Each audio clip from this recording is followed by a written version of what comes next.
11주에서 12주 넘어가는 사이에 유산한 거잖아. 마음에 한번 품은 아기는 사람이었던 것 같아. 더 좋은 아기가 올 거야 라든지 지금 이 시기 좀 힘들겠지만 그냥 금방 지나갈 거야. 내가 지금 너무 큰 슬픔에 빠졌구나 라는 걸 알거든. 빨리 다른 아이가 찾아와서 나의 슬픔을 눌러줬으면 좋겠다. 근데 너무 또 바쁘고 아이를 가지려는 노력 자체도 못했고 되게 디테일하게 아이에 대한 생각을 지금 되돌려 보고 있거든 내가.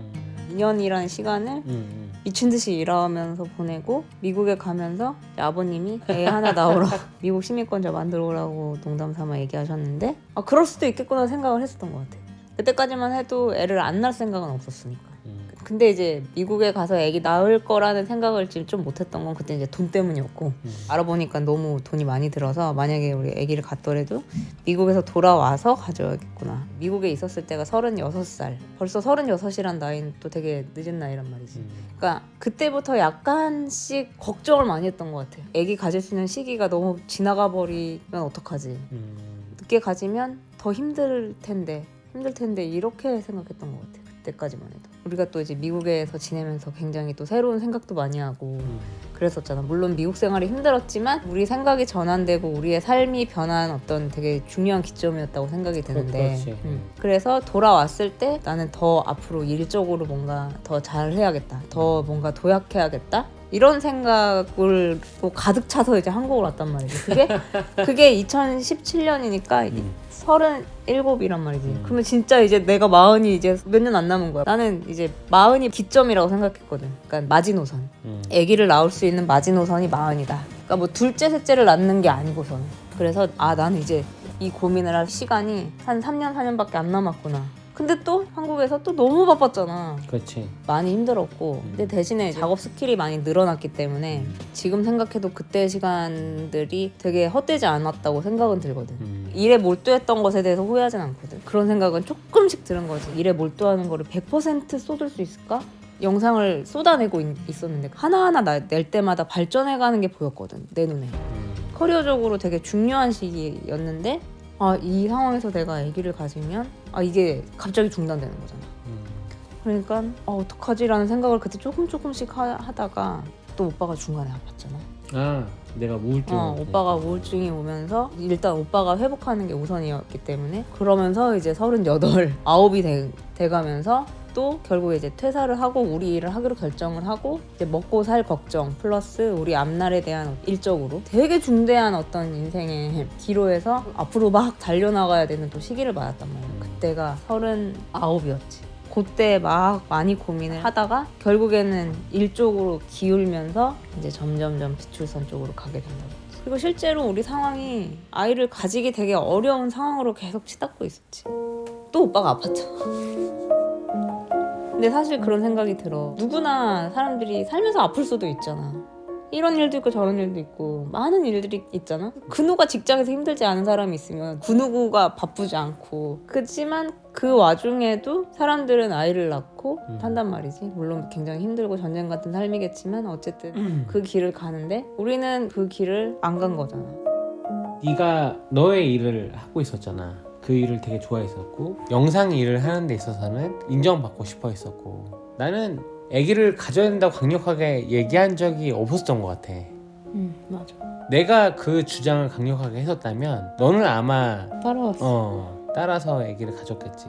너한테 최대한 선택권을 주고 싶었었거든. 나중에 우리가 한 50, 60 됐을 때 그때 왜 아기를 안 가졌냐 네가 나한테 그렇게 얘기할지 몰라도 사람이 살면서 지금 그 순간에 중요한 게 있고 미래 가치적으로 중요한 게 있는데 어떻게 보면 우린 미래 가치적인 거에서 중요하다 생각하는 부분에서 포기한 것이 아닐까. 물론 가끔은 그런 생각 들어. 아이가 있어봐야 애물단지 같고 막 아이가 애물단지처럼 여겨지는 건 사람이 자기 삶을 아직 살고 있기 때문에 그런 거야. 어머니가 굉장히 오랫동안 직장인으로 사셨으니까 그런 얘기 가끔 하는데 다시 태어난다면 애기 안 낳을 거고 결혼 안 할 거고 남대로 태어나고 싶다 그렇게 얘기할 정도로 내가 사고 치면 엄마가 너무 힘들어했었어. 그럴 때마다 애물단지가 된 느낌이 들었었거든 스스로. 그런 생각 했었단 말이야. 그러니까 나는 아이를 키우는 사람들이 되게 힘들어하는 거 보면 애가 참 애물단지처럼 느껴지겠다는 생각이 안 들래 안 들 수가 경험적으로 드는 거지. 되게 슬픈 일이지만 근데 내가 20년 후에 애가 없는 걸 후회하지 않을까라는 생각을 안 하진 않거든. 나도 그 시대의 아들이다 보니까 거기서 벗어나지 못하는 게 있어. 하지만 아이를 낳는 건 전적으로 여성의 선택이고 여성의 몫이란 말이지. 내가 아이를 아무리 품었다고 해서 네가 품었지 내가 품은 거 아니니까. 가끔은 그런 생각이 들어. 나의 얘기가 너한테 강요처럼 들리지 않았을까. 애 낳지 말라고. 네가 너무 애기 낳는 쪽을 생각하니까 애기 낳지 않는 방향성이 있다는 거에 대해서 얘기를 한 거야 나는. 왜냐면 너는 한 번도 그거를 상정해두지 않았으니까. 애기 안 가는 쪽으로 더 생각해봐라 이렇게 얘기한 게 너한텐 강요처럼 들었을 수 있겠다는 생각이 들고. 강요라기보다는 솔직히 나한테는 굉장한 친절과 배려였지. 보통 남자들이 아기를 낳자고 강요를 하지 아기 낳지 말라고 강요를 하는 경우는 없잖아. 하여튼 애를 키우는 걸 나중에 누가 키우든 간에 여자가 낳는 거니까 우리가 아기를 낳지 않는 것도 너의 선택지더라. 하여튼 그래서 너한테 좀 강요가 되지 않았을까 해서 좀 미안한 마음도 한편에 나도 있거든 항상. 지금 근데 얘기를 들어보니까 나는 오히려 내가 막 미안한 것 같은데? 우리가 왜? 내가 근데 중간에 몇 번 물어봤던 것 같은데 오빠한테. 그렇지. 오빠 나중에 진짜 괜찮겠어. 후회하지 않을까? 근데 나는 괜찮은데 너는 후회하지 않겠냐라고 난 대신 그렇게 그러니까. 물었지. 근데 오빠도 나중에 어떻게 될지 모르겠다 나도 라고 얘기하는 그렇지. 거를 듣고선 난 지금 너무나 놀랐어. 왜냐면 나라고 해서 그런 거에서 자유롭지 못하거든. 내 조카들 보면 너무 귀엽거든. 근데 1호 조카가 학교를 가면 우리 애도 학교를 갔겠구나. 아 내가 한편에는 질투심이나 부러움도 있구나. 내가 애들이랑 노는 걸 되게 좋아하잖아. 에너지를 100% 쓰고 집에 올 때는 다행히 나는 생각하거든. 아 나는 집에 가서 좀 쉴 수 쉴 있고 수 있는데 쟤는 엄마 아빠는 지금부터 또 쉬달려야 되는 거야. 이 생각을 하게 되면 아 정말 애를 안 낳게 잘했다는 생각이 들거든. 내 마음에 항상 그런 공존이 있는 것 같아. 비슷한 것 같아. 나도. 근데 질투라고 표현하기에는 질투 말고 다른 감정들이 이렇게 오밀조밀 있기 때문에 질투라는 말로는 부족해. 사실 나한테 가장 큰 것은 내가 진짜 이기적인 사람인가 봐. 내가 나중에 늙었을 때 나를 누가 돌봐줄까? 이 걱정을 할 때 되게 아쉬울 것 같거든. 아쉽다고? 그러니까 걱정이 되지. 내가 걱정이 돼.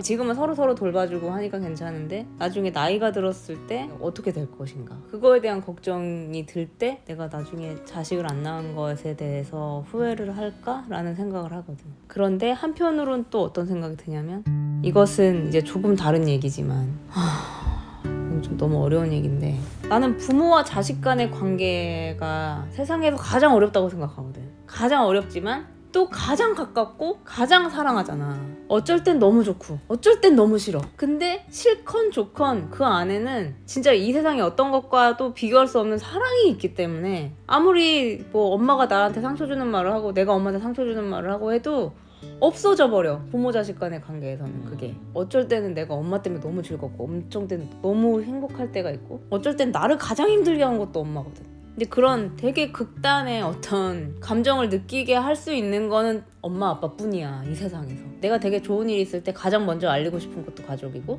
그러니까 나한테 있는 모든 일에 대해서 가장 먼저 얘기하고 싶은 사람은 가족이란 말이야. 내가 자식을 낳았으면 그 자식과도 그런 관계가 됐겠지. 그런 관계가 이제 없을 거라는 생각을 했을 때 되게 오묘한 감정이 드는 거지. 나한테 사랑을 쏟고 나한테 모든 에너지를 나한테 쏟았기 때문에 사실 이런 관계들이 형성되었다고 생각해. 부모의 그런 에너지가 없었다면 아예 이런 관계도 없겠지. 또 나도 그 에너지에 부응하기 위한 엄청난 노력들을 했기 때문에 이게 진짜 말로 설명할 수 없는 진짜 이런 끈끈한 관계가 형성이 됐다는 건데 분명히 엄마 아빠가 포기한 부분이 있었단 말이지. 근데 그게 이제 예전 시대에서는 그것이 당연한 것이 됐기 때문에 선택의 여지가 없었잖아. 근데 나는 어떨까? 그러니까 내가 아이를 낳고 싶었을 때도 이런 생각까지는 안 했어. 내 모든 에너지를 쏟아서 나의 아이를 키우겠다는 생각은 아니었거든. 나는 내 인생을 살고 내 애는 내 애의 인생을 살 거라고 생각했거든. 근데 과연 그럴 수 있을까? 지금 이 사회에서 그리고 내 성향을 봤을 때 분명히 나도 애가 있으면 나의 모든 걸 쏟을 텐데 그럼 나는 많이 없어지는 거잖아. 두 마리 토끼를 다 잡기 위해선 사회가 되게 많이 도와줘야 되고 한데 아직 우리나라 사회는 그렇지 않잖아.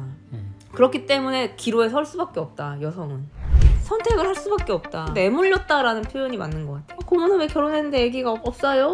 근데 답을 제대로 못 하겠는 거야. 나는 평생 동안 그런 것들을 누리지는 못하겠구나. 내가 어떻게 하다가 아기를 안 낳는다는 생각을 하게 됐지? 자기 일을 하는 여성에게 아이가 짐이 될 수도 있겠다.